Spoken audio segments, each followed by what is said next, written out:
2차 세계대전 때 만들어진 유명해진 두 개의 단어가 있습니다. 한 번쯤 들어보셨을 텐데 D-Day와 V-Day라는 표현입니다. 이 D-Day라는 표현은 노르망디 상륙작전이 개시된 날을 말하는데 연합군은 이 D-Day에 큰 승리를 얻었고 이로 인해 세계대전에서 승리할 수 있었습니다.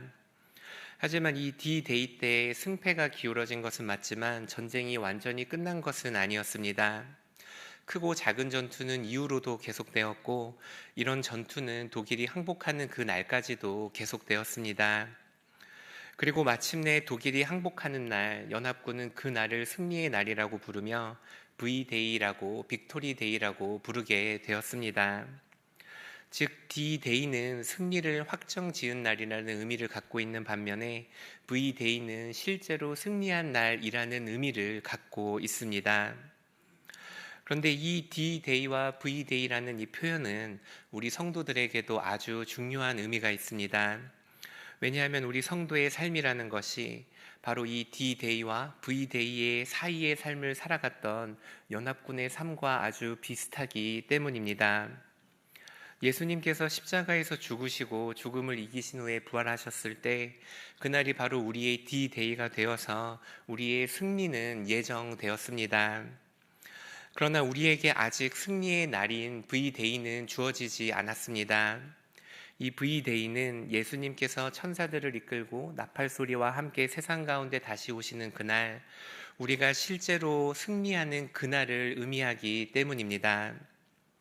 즉 우리는 승리는 예정되어 있지만 아직 승리를 손에 쥐지는 못한 D-Day와 V-Day를 오늘도 살아가고 있는 것입니다. 우리가 기억해야 하는 것은 우리에게는 아직 승리의 날이 이르지 않았다는 것입니다. 그래서 그 승리의 날이 오기 전까지 우리는 매일의 삶 가운데 크고 작은 전투를 매일 치르게 됩니다. 우리가 때로는 이 전투에서 승리하고 이기기도 하지만 또 때로는 이 전투에서 실패하고 좌절하고 넘어지기도 합니다. 또 이 실패는 때로는 우리에게 너무 큰 상처를 남겨서 다시 일어나지는 못할 것처럼 느껴지는 큰 좌절을 남기기도 합니다. 우리가 이런 매일의 전투에서 넘어져서 일어나기 어렵게 됐을 때 과연 우리는 어떻게 해야 하겠습니까? 오늘 우리가 읽은 본문에는 이런 전투에서 패배한 후에 크게 좌절하고 낙담해져 있던 이스라엘을 다루고 있습니다. 이 오늘 본문을 통해 넘어지고 좌절한 우리를 찾아오셔서 다시 힘을 주시고 일어나기를 원하시는 그 하나님의 마음을 깨닫는 시간이 되시기를 바랍니다. 그리고 나아가 다시 승리하는 이스라엘의 모습을 통해서 매일의 싸움에서 승리하고 이기시는 그 방법을 배우시는 귀한 성도님들 되시기를 축복합니다. 우리 함께 여호수아 8장 1절 말씀을 읽도록 하겠습니다. 여호와께서 여호수아에게 이르시되 놀라지 말라. 군사를 다 거느리고 일어나 아이로 올라가라. 보라, 내가 아이 왕과 그의 백성과 그의 성읍과 그의 땅을 다 내 손에 넘겨주었으니. 네, 오늘 본문에 나오는 이 이스라엘은 아주 깊은 좌절과 실패의 시간을 경험하고 있었습니다. 왜냐하면 이스라엘은 요단강이 갈라지는 그 기적을 경험했고 난공불락의 요새였던 여리고성이 무너진 것을 본 후에 자신들이 질 거라고는 도무지 생각을 하지 않았기 때문입니다. 그들은 자신들의 하나님이 전능하신 하나님이시라는 것을 알았고 또 반복된 승리로 자신들이 이길 거라는 자신감도 충만했습니다. 게다가 그들의 다음 상대는 페어라는 이름을 가진 아주 조그마한 아이 성에 불과했습니다. 얼마나 작았는지 이 아이성에 다녀온 정탐꾼들은 우리가 다 올라갈 필요도 없고 우리 중에 3천 명만 올라가도 우리가 이 전쟁을 충분히 이길 수 있다고 말을 했습니다. 그런데 우리가 잘 아는 것처럼 이스라엘 백성들은 이 전투에서 아주 처참하게 깨지고 도망을 가게 됩니다. 얼마나 처참했는지 성경은 이스라엘 백성들의 마음이 녹아 물처럼 되었다고 말을 합니다. 나중에서야 아간이 하나님의 말씀을 어기고 하나님께 바친 그 물건을 숨겼다는 사실을 알게 되었지만 이스라엘 백성들이 겪은 이 실패와 좌절은 너무나도 충격적이었습니다. 다시 아이성을 향해 진격을 해야 하는데 도저히 용기가 나지 않았습니다. 그때 하나님께서는 이스라엘에게 이렇게 말씀하십니다. 두려워하지 말라, 놀라지 말라, 아이성으로 올라가 보라. 내가 아이 왕과 그의 백성과 그의 성읍과 그의 땅을 이미 다 너에게 주었다. 하나님께서는 좌절에 빠진 이스라엘을 찾아가셔서 다시 그 자리에서 일어나 하나님의 백성으로 살아가라고 말씀하십니다. 가나안에서 이스라엘이 수많은 전쟁을 겪었다는 것은 그렇게 놀라운 일은 아닙니다. 왜냐하면 D-Day와 V-Day를 살아가고 있는 우리들도 하루하루의 매일의 삶에서 셀 수 없이 수많은 전쟁을 겪고 있기 때문입니다. 이스라엘이 전쟁 가운데 크게 실패하고 낙담한 일들이 있었던 것처럼 우리 삶 가운데도 전쟁에서 크게 넘어지고 실패하는 일들이 있습니다.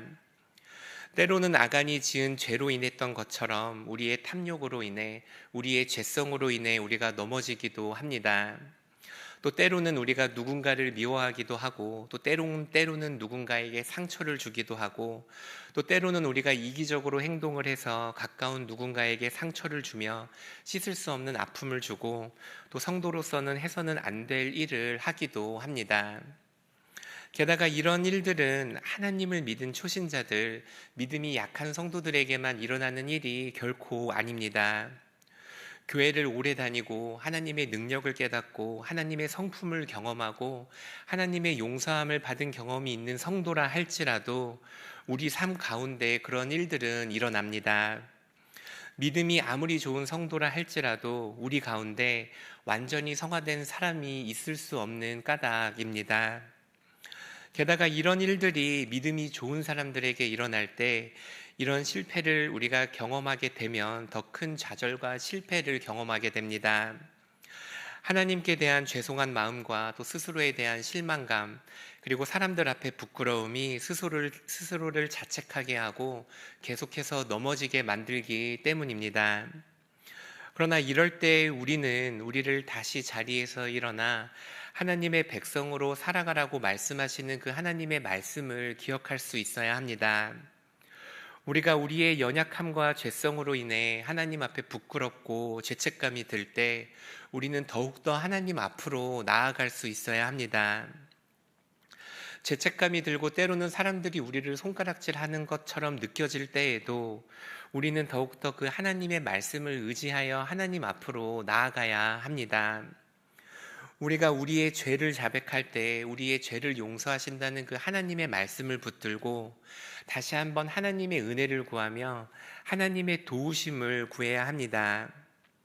그리고 다시 일어나 하나님의 백성답게 우리가 살아갈 수 있도록 우리의 잘못을 바로잡고 하나님의 백성답게 살아갈 수 있는 노력을 해야 하는 것입니다.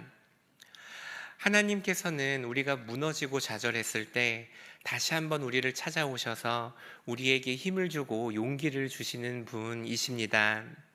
다시 한 번 더 그 넘어진 자리에서 일어나 다시 한 번 더 내가 너에게 주는 이 길을 가라고 말씀하시는 분이십니다. 하나님께서 우리 안에 있는 그 죄성을, 여전히 남아있는 그 죄와 음란과 미움과 시기와 이기심이 가득한 우리의 모습을 모르시는 분이 절대로 아니십니다. 하나님께서는 그런 우리를 사랑하셔서 우리가 아직 죄인 되었을 때 십자가의 죽으심으로 우리를 향한 하나님의 사랑을 확증하신 분이십니다. 우리 안에는 여전히 죄성이 있고 우리는 여전히 남을 사랑하지 못하고 우리는 여전히 이기적으로 나만 생각하면서 살아가지만 하나님께서는 오늘도 우리의 죄를 용서해 주기를 원하시며 하나님의 은혜로 우리를 변화시켜 주시기를 원하신다는 사실을 기억하시는 우리 귀한 성도님들 되시기를 축복합니다. 1971년에 뉴욕 포스트에 실렸던 흰 손수건이라는 유명한 이야기가 있습니다. 한 청년이 방탄하게 살다가 부모님 마음에 못을 받고는 고향을 떠나 오랜 시간을 살았다고 합니다. 그렇게 오랜 시간이 지나 이 청년은 나이가 들었고 자신의 그 삶을 방황을 후회하며 고향으로 돌아가기를 원했다고 합니다. 하지만 부모님께서 자신의 죄를 용서해 주시리라는 그 확신이 들지 않았습니다. 그래서 부모님께 만약 자신을 용서해 줄 수 있다면 집 앞마당에 있는 나무에 흰 손수건 하나를 매달아 달라는 편지를 보냈습니다. 그리고 두려운 마음으로 기차에 올라 고향으로 가는 그 기차에 올라탔는데 집 밖에 있는 나무를 보고는 눈물을 터뜨리고 말았습니다.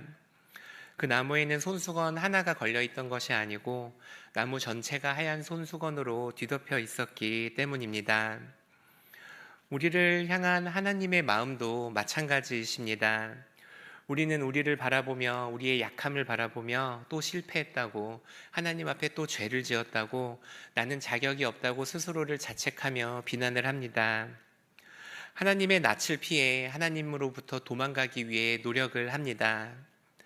하지만 하나님께서는 여전히 우리를 사랑하시고 우리의 죄를 용서하길 원하시며 우리가 다시 하나님의 백성으로 살아가겠노라 결심하기를 바라신다는 사실을 기억하시기를 바랍니다. 우리가 우리의 죄를 회개하고 하나님의 뜻을 따라 살아가기를 결심할 때 하나님께서는 자격 없는 우리를 다시 한번 하나님의 자녀로 거룩한 백성으로 만들어 주십니다. 성도 여러분들이 경험한 실패와 좌절은 무엇입니까? 또 지난 한 주간은 어떤 일로 하나님 앞에 넘어지셨습니까? 아이성에서의 패배 이후 좌절하고 넘어져 있는 이스라엘을 찾아오신 하나님을 기억하시는 우리 귀한 성도님들 되시기를 축복합니다. 하나님의 은혜와 죄사함을 구하며 하나님께로 더욱 나아가는 우리 귀한 성도님들 되시기를 축복합니다. 우리 함께 여호수아 8장 2절 말씀을 읽도록 하겠습니다. 너는 여리고와 행한 것 같이 아이와 그 왕에게 행하되 오직 거기서 탈취할 물건과 가축은 스스로 가지라. 너는 아이 성 뒤에 복병을 둘지니라 하시니, 하나님께서는 이스라엘에게 다시 일어나 아이 성을 공격하라고 말씀하셨습니다. 그리고 이스라엘 백성들은 온 군대를 이끌고 아이 성을 향해 진격했습니다. 그런데 이 아이성을 향한 두 번째 공격은 첫 번째 공격과는 아주 달랐습니다. 먼저 그 군대의 규모가 달랐습니다. 첫 번째 공격은 겨우 3,000명의 군대에 불과했지만 이번 공격에는 이스라엘의 온 군대가 전쟁에 참여를 했습니다. 그리고 둘째로 아무런 작전 없이 무턱대고 돌진했던 첫 번째 공격과는 다르게 아주 치밀한 계획과 작전이 준비되었습니다. 이스라엘은 그냥 성벽으로 달려간 것이 아니고 매복을 해서 아이성을 공격했습니다. 이런 차이가 발생한 이유는 이번 두 번째 공격에서는 이스라엘이 하나님의 말씀에 순종해서 움직였기 때문입니다. 우리가 오늘 하루를 살아가면서 세상을 이기고 그 세상을 향해 승리할 수 있는 방법도 마찬가지입니다. 우리가 나의 지식과 나의 경험과 나의 생각을 의지하는 것이 아니라 우리가 하나님의 말씀과 하나님의 은혜와 하나님의 지혜를 의지하게 될 때 우리는 세상을 이길 수 있습니다. 여리고 성을 무너뜨렸던 방법과 아이 성을 무너뜨렸던 방법이 다르지 않았다는 것을 기억하시기를 바랍니다. 사람의 눈으로 보았을 때 여리고성은 함락이 불가능한 난공불락의 요새였고 아이성을 보았을 때는 폐허에 가까운 아주 조그마한 성이었습니다. 하지만 이스라엘이 이 성들을 점령할 수 있었던 이유는 이스라엘이 충분히 강한 군사력을 가지고 있었고 아이성이 여리고성에 비해 약했기 때문이 아니라 그저 이스라엘 백성들이 하나님 말씀에 순종했기 때문이라는 사실을 기억하시기를 바랍니다. 여리고성을 7번 돈 후에 여리고성이 무너지고 아이성을 매복을 통해 무너뜨린 것은 그 전략이 대단한 전략이었기 때문이 아닙니다. 이스라엘이 하나님의 말씀에 순종했기 때문에 그 전쟁에서 이길 수 있었던 것입니다. 우리는 우리의 인생사에 있어서 우리 삶 가운데 있어서 중대한 결정들을 할 때에만 하나님께 기도하고 하나님을 의지하는 경향이 있습니다. 내가 도무지 극복할 수 없을 것만 같은 문제들을 마주쳤을 때 그때야 비로소 하나님의 도우심을 구합니다. 하지만 이스라엘이 아이성을 공격했을 때에도, 하나님의 작전에 순종했을 때에도, 우리가 매일의 소소한 일상들을 마주하고 처리해 나갈 그때에도 하나님의 도우심을 구하고 하나님의 지혜를 구하는 일들이 필요하다는 것을 명심하시기를 바랍니다. 우리 성도에게는 더 큰 일과 더 작은 일이 있지 않습니다. 더 큰 일도 우리가 하나님의 말씀에 순종할 때 이길 수 있는 것이고, 더 작은 일도 우리가 하나님의 말씀에 순종할 때 이길 수 있는 것입니다. 스펄전이 생전에 제자들에게 이렇게 말했다고 합니다. 저는 신발끈을 묶을 때에도 하나님께 기도를 합니다. 작은 일에서 하나님을 의지하지 못한다면 큰 일에서도 하나님을 의지할 수 없기 때문입니다. 그랬더니 제자들이 또 물었답니다. 목사님, 이런 작은 일에도 기도를 해야 합니까? 스펄전이 이렇게 말했다고 합니다. 작은 일이라고 생각하십니까? 하나님 앞에 가져가지 못할 정도로 큰 일이라는 것은 없습니다. 그리고 하나님 앞에 기도하지 못할 만큼 작은 일이라는 것도 없습니다. 우리에게는 더 작은 일이 있고 우리에게는 더 큰 일이 있을 수 있지만 하나님께는 그런 일이 없습니다. 하나님께는 더 작은 일도 우리가 순종해야 할 일이고 하나님께는 더 큰 일도 우리가 순종해야 할 일뿐일 뿐입니다. 여리고성을 무너뜨리는 방법도 하나님께 순종하는 것이고 아이성을 무너뜨리는 방법도 하나님께 순종하는 일입니다. 오늘 하루를 시작하시기 전에 우리 삶 가운데 놓여진 그 중요한 일들을 위해 기도하기 전에 하나님께서 주신 우리 삶 가운데 소소한 일상들을 위해서도 기도하시기를 바랍니다. 그래서 우리가 오늘 예정되어 있는 누군가를 만나는 그 약속 가운데서도 그 사람을 향해 우리의 정성과 사랑을 다해 그 사람을 섬겨주시기를 바라며, 또 반복적인 일과를 감당하면서도 최선을 다해 그 일들을 감당하시기를 바랍니다. 하나님께서는 우리 삶 가운데 주어진 큰 일들만을 통해 영광을 받으시는 것이 아니라 우리의 작은 소소한 일상을 통해서도 우리의 노력과 우리의 수고와 우리의 마음을 통해 영광을 받으십니다. 오늘 하루도 하나님께서 우리에게 주시는 그 말씀에 순종하며 하나님을 사랑하고 이웃을 사랑하고 우리 가족을 사랑하는 귀한 성도님들 되시기를 축복합니다. 일상 가운데서 우리는 셀 수 없이 많은 전쟁을 치르게 됩니다.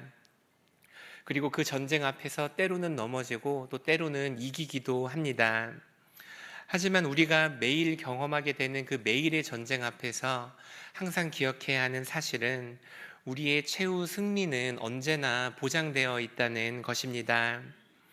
우리가 예수님께서 다시 돌아오시는 그날에 반드시 승리하신다는 그 사실을 믿으시며 오늘 우리를 찾아오는 그 작은 전쟁 가운데서도 하나님의 은혜를 구하시고 하나님의 말씀에 순종하심으로 승리하시는 우리 귀한 성도님들 되시기를 축복합니다.